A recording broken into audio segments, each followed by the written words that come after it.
Hei og velkommen tilbake til vår YouTube-kanal. Jeg heter Heidi. Jeg heter Jonas.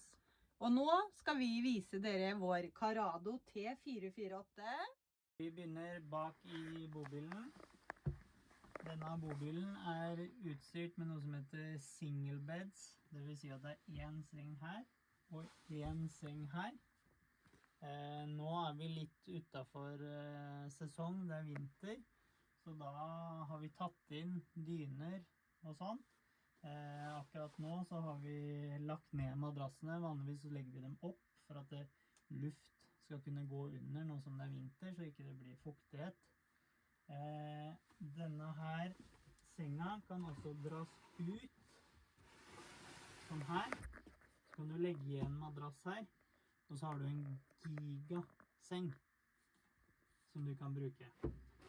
På akkurat den bobilen her, så ser du at det er litt forskjell her kontra her. Det ligger jo laken, men vi har valgt å kjøpe noen madrasser som ser sånn her ut på IKEA, fordi vi synes ikke de som var her var så gode å ligge på.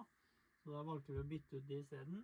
Så første gangen vi skulle prøve de nye madrassene, så tok det vel, ja, vi la oss ned, slapp av litt. Det tok det vel nøyaktig 15 minutter, så sov du. Gjorde du ikke det? Jo. Ja. Helt fantastiske madrasser. Ja. Videre bak her så har man 3 skap. Jeg kan jo åpne den her. Ganske bra med lagringsplass. Det er jo også fint at du kan dra inn senga, for da får du mye mer tilgjengelig til disse skapene. Ja, da blir det som en trapp.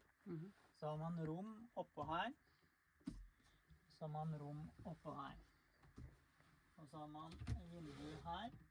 Nå ser du det er litt snø ute. Og så har vi et vindu her. Og så har vi en aircondition oppå der. Så har vi en aircondition her. Det er en Domatic aircondition, som også fungerer som en varmepumpe som man har inne også, som også lager varme. Jeg åpner opp her. Der er det et skap. Der er det et trekk som du kan ha på innsiden av vinduene. Kan jeg ta ut den og vise. Det er sånn her. For at det ikke skal slippe inn så mye kulde eller varme når du er ute i varmen da. Man får også trekk som man legger utenpå vinduene. Vi har lånt et sånn, og det synes vi var veldig fint. Det stengte ute. Disse her er litt sånn semigode. Og så har vi et skap her, som det er ganske god plass i. Innunder her så ligger varmen i bobilen. Det er noe som heter Truma varme, som styres her med både varmt vann og varme. Akkurat nå så har vi kun på varme, fordi vi har ikke noe vann på bilen. Men den kan også justeres både på varme og bare varmt vann. Og den drives med gass. Så har vi et kjøleskap som ser sånn ut. Det trengtes en vask, så jeg. Ups. Det er et T-Ford kjøleskap. Det kan drives på gass, som jeg har satt på nå. Eller så kan du ha det på auto med stikkontakt. Nå har vi på stikkontakt 230 volt. Eller så kan du sette den på batteri, men da må man kjøre. Det er derfor han står og blinker nå, for da må jeg ha motoren i gang. Så da kan man gå på batteri. Og så finnes det en egen funksjon for å justere varme rundt ramma her. Det er hvis du er steder det er veldig varmt eller et eller annet, så kan du ha varme i den her, så ikke det danner seg is. Og så kan du justere temperaturen på kjøleskapet her. Smart. Smart.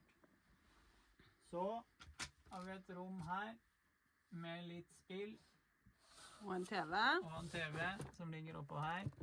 Kan dras ut sånn her. Og så feller du TV-en ned.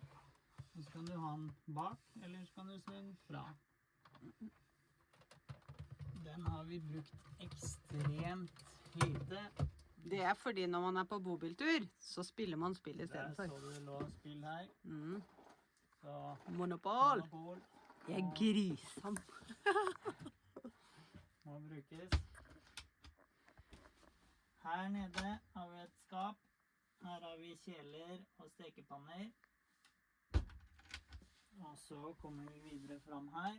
Der har vi et stort skap. Nå har vi også tatt ut mye av de tingene som vi vanligvis har.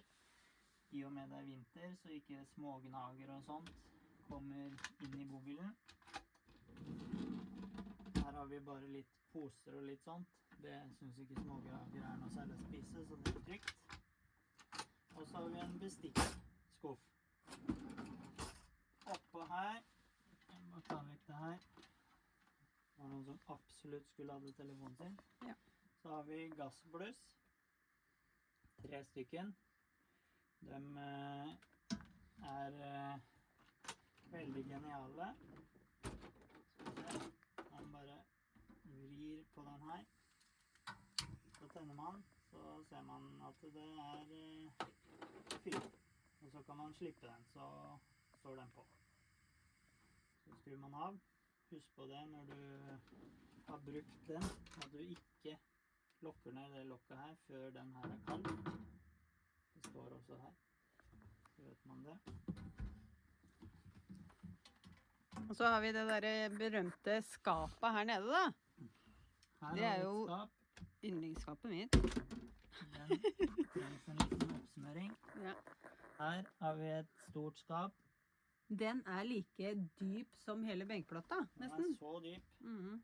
Så her har vi plass til mye rart. Litt rotet der.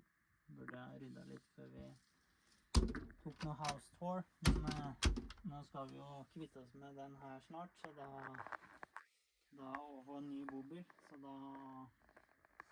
har vi valgt å ta ut ganske mye mer enn hva vi vanligvis har. Her, oppvaskkum, kan du vaske opp, eller fylle på vann, hva du vil gjøre. Vindu her, skap over her. Og så står det en sånn her.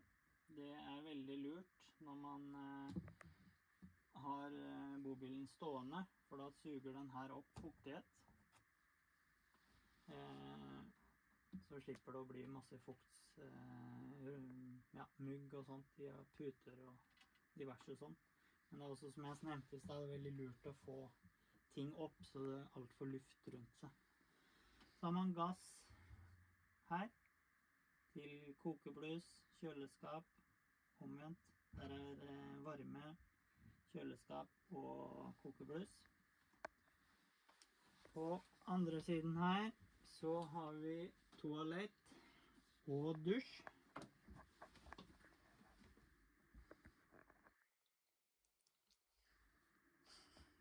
Der har vi også en sånn beholder som suger til seg fuktighet. Og så har vi innunder her har vi et skap. Og et skap her. Tannbørster og sånn. Og et par hyller her. Så har vi toaletten, og så er det spyleren til toaletten der. Så jeg er ikke kjempehøy.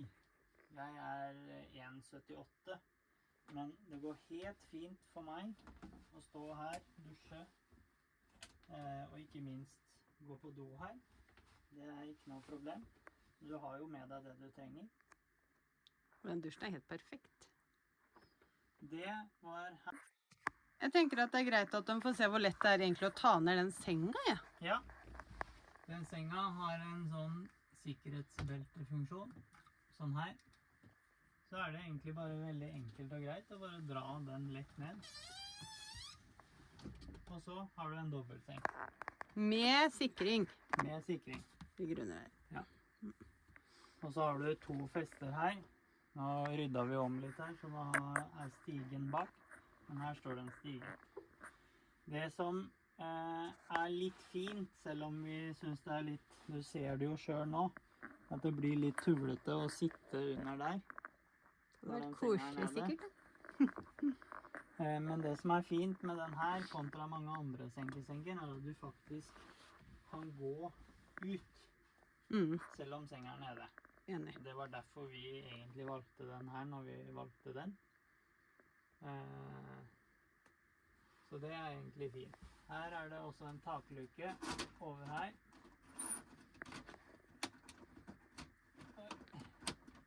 Litt kaldt nå. Og så er det bare å dra den litt tilbake og dytte den opp. Og så klipser man bare på den. Den senga står oppå seg selv, men dette er bare en sikring. Man kjører i humper og litt sånn. Så kommer man fram her. Da har man en sittegruppe her. Man har en sittegruppe her. Mulighet for å sitte 2 her. Og så kan man sitte 2 her. Og så kan man dra ut bordet og har en ileggsplate på innsiden som Så man kan da- sette inn. Kan man dra det bordet ut her, så kan man sitte her og spise også. Og så har man en plate her som kan tas opp, så har du gulv samme nivå helt inn her. Men vi har valgt å ha den her, vi synes det er litt mer praktisk. Og så har vi skap her til å putte mye rart i, og skap her. Og så fremme her så er det jo 2 stoler. De kan man bare enkelt ta og snurre rundt sånn.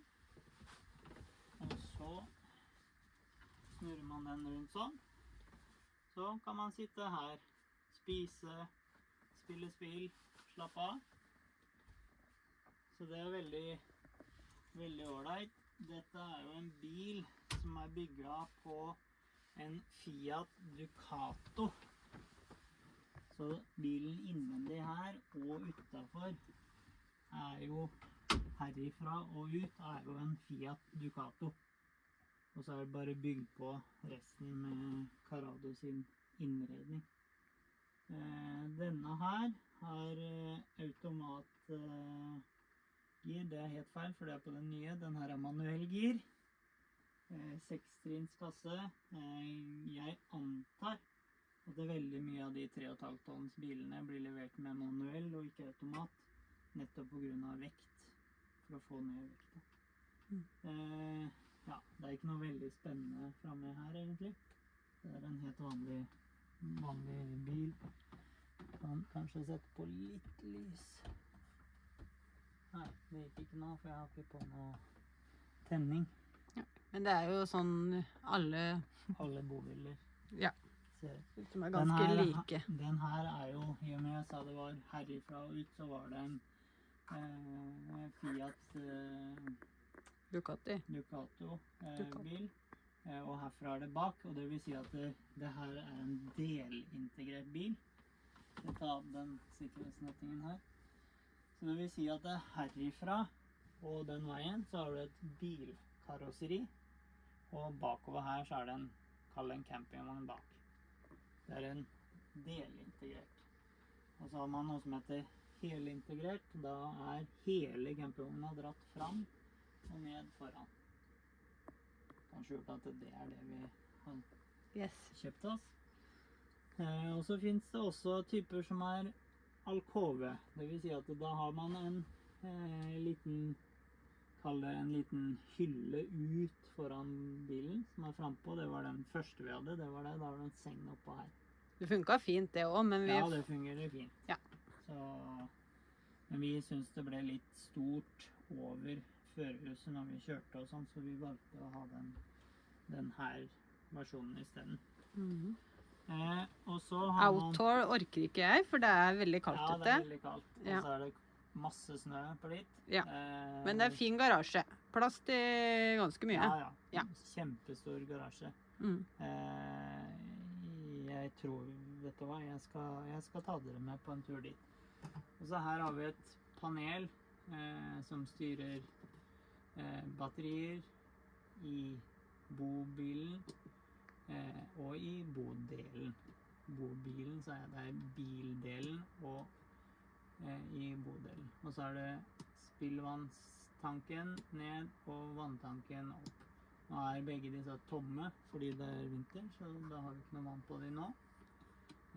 Men det vi har erfart er at det er ikke noe problem å bruke vannet, fordi vannet ligger under her. Det er vel på 110-20 liter, jeg husker ikke helt. Men under hele her så ligger det. Så den oppholder seg varmt hele tiden, så da er det ikke noe problem. Bare blåser igjen. Men det som er veldig viktig er at man blåser rent alle kraner og sånn, så ikke det er noe vann igjen i noen av slangene som går til vannet. Og selv om det så sånn ut nå, så traff den ikke tak. Det så ut som du hadde taket i Ja, hodet. jeg er 1,78 og jeg kan stå her akkurat. Men nå strekker du deg Nå veldig strekker opp. jeg meg veldig opp for å vise hvor høyt det er. Ok, da skal Jonas ta dere med på outdoor i garasjen. Jeg blir... Nå er det jo mørkt når vi går ut, så da vil det jo bli litt mørkt til jeg kommer ut. Vi kan jo ta en rask titt fram på bilen. Jeg er litt usikker på, i og med det er veldig mørkt, hvor mye dere får se. Jeg skal prøve å stå sånn her. Her kan dere se litt. Ikke veldig godt lys nå. Men sånn ser den utvendig. Så skal vi ta en tur bak i garasjen. Kunne sikkert visst mer ute, men nå er det veldig mørkt, så da er det ikke så lett å se noe. Så her er garasjen. Kjempestor dør på siden her. Nå har vi jo også tatt ut litt, men jeg viser det bare for at dere skal få se hvor stor plass det er baki her. Her ligger det et relativt stort bord. Så her er det kjempestor plass. Der så jeg den her. Den har jeg jo kjøpt. Det er en liten smart ting, så du setter gassflaska di oppå. Setter du gassflaska oppå, og da måler den hvor mye gass man har igjen til enhver tid. Så da har vi vært rundt, så da slokker jeg lyset herfra. Og så kan vi gå en tur inn igjen. Så skal jeg bare tipse om en ting til som jeg synes er veldig smart. Nede i, ikke sikkert vi ser det nå, men nede i det skapet her er det litt vanskelig å se baki her, tror jeg. Men under her har jeg en boks. Det er litt vanskelig å se, men så er det Easy Level på. Det er en boks med en app som hører til. Og den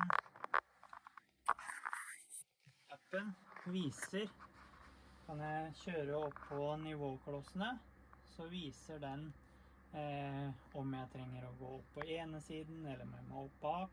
Og den kan man også ha på campingvogner hvis man vil ha det. Men det er veldig enkelt å se, så kan man kjøre litt fram eller tilbake eller opp på klossen. Så ser man om bilen er rett. Så det er absolutt noe jeg anbefaler. Ok, er det noe mer vi vil vise nå da? Nei, nå har vi vært rundt hele. Han kommer jo til salgs. Kommer jo til salgs. Vi tenkte at vi skulle vente til våren. Det er ikke alle som er sånn som oss, som kjøper bobil nå som det er snø. Men sånn er det jo. Men Det lønner seg jo. det lønner seg jo. Ja. Men vi tenker nå å vente til våren må legge ut denne til salgs. Så takk for turen.